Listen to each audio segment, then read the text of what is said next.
Some stories refuse to die. They move across centuries like echoes that never fade, surviving the rise and fall of empires, the rewriting of maps, the evolution of science, and the erosion of belief. Stories that don't need proof to feel true, because they speak to something older than evidence. And among them, the Ark stands like a monument. A vessel said to have outlasted catastrophe. A ship that carried the memory of humanity through a world-ending flood. A relic people have searched for across deserts, glaciers, and borderlands, yet never found, or perhaps never agreed on. Because the deeper you step into the search for the Ark, the more unsettling the pattern becomes. Each clue contradicts. Each discovery disputes the last. Each mountain, each wooden beam, each photograph gestures toward an answer, and then collapses under scrutiny. The story becomes a labyrinth where no path leads to certainty. But if you listen closely, the contradictions whisper something far more important than any artifact could. The Ark is not just a question about the past. It is a question about us. Why do human beings cling to stories of salvation?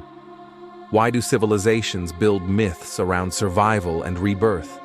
And why does a world drowning in uncertainty still hope an ancient vessel might be found, as if its discovery could anchor the chaos of modern life? Today's question is not simply, did the Ark ever exist? It is something deeper, more human, more philosophical. Why do we seek certainty from a world built on ambiguity? And what does the Ark reveal about the floods we're still trying to survive? A world that remembered a flood. 1. The civilizational memory of catastrophe.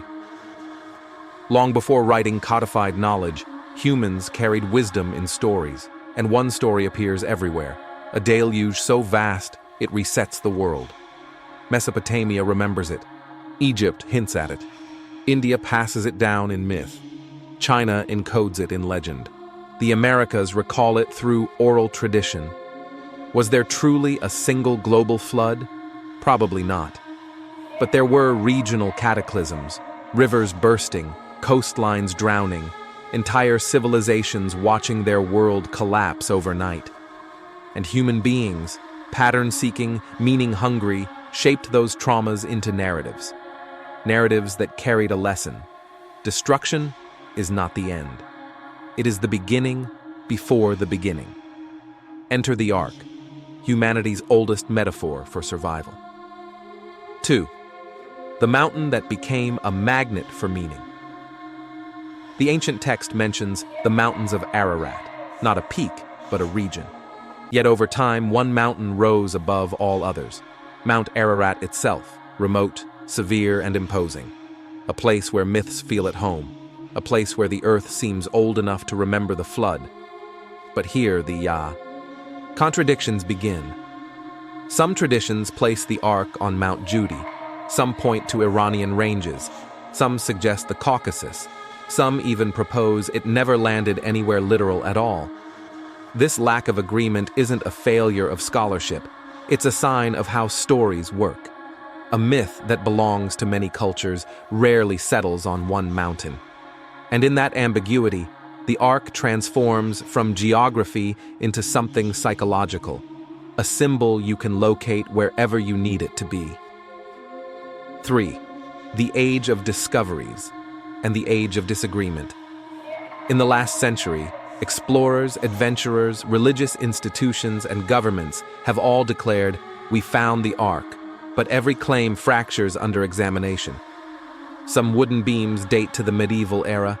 Some compartments dissolve into volcanic rock upon closer inspection. Some satellite images prove to be shadows carved by glaciers. Some expeditions can't be independently verified. If you gather every alleged Ark location on a map, the result is not convergence. It is chaos, scattered points, conflicting testimonies, rival narratives. The Ark's physical story doesn't behave like history. It behaves like mythology, wearing the clothes of archaeology. And that matters, because myths don't exist to be found. They exist to be interpreted. 4. The material problem. Wood shouldn't survive. Even if the Ark existed, even if it rested on a mountaintop, there's a scientific hurdle. Wood does not survive thousands of years at high altitudes. Glacial ice moves, it crushes, it deforms, it erases. Any wood preserved long-term would have needed extraordinary, improbable conditions. And yet, people still find wood. People still insist it's ancient. People still disagree about what it means. If this were purely a scientific debate, interest would have faded long ago. But it hasn't. That persistence should tell us something. We are not searching only for a boat. We are searching for reassurance. 5. When archaeology collides with identity.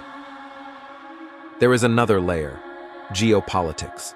The mountains around Ararat are heavily controlled. Access is restricted.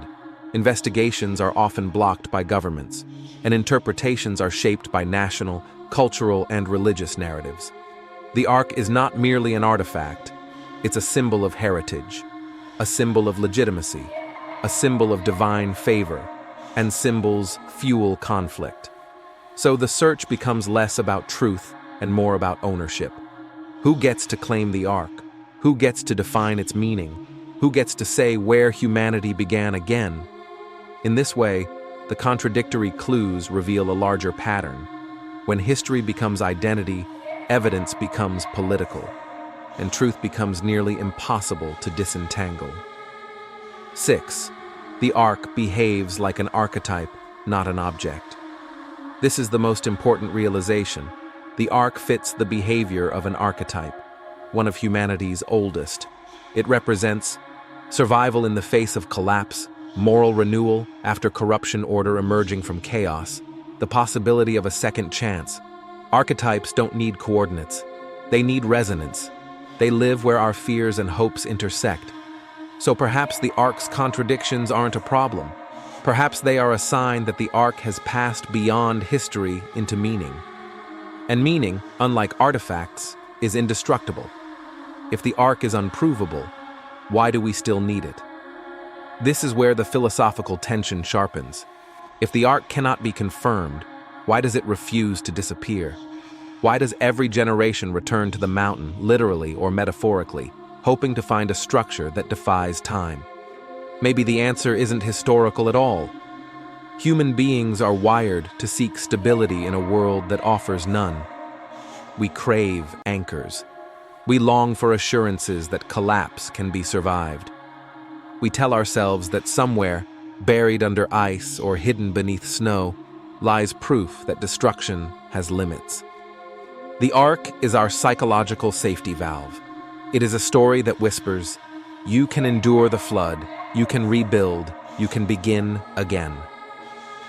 In a world of environmental crisis, geopolitical conflict, economic uncertainty, and cultural fragmentation, the Ark becomes more relevant, not less.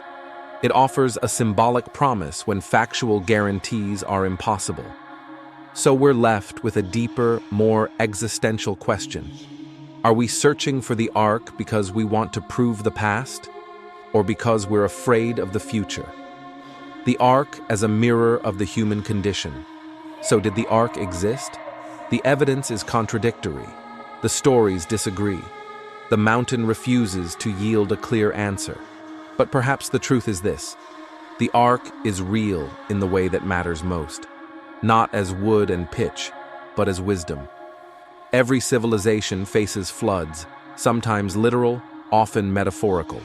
A collapsed economy, a broken relationship, a dying empire, a lost identity, a world that feels like it is ending.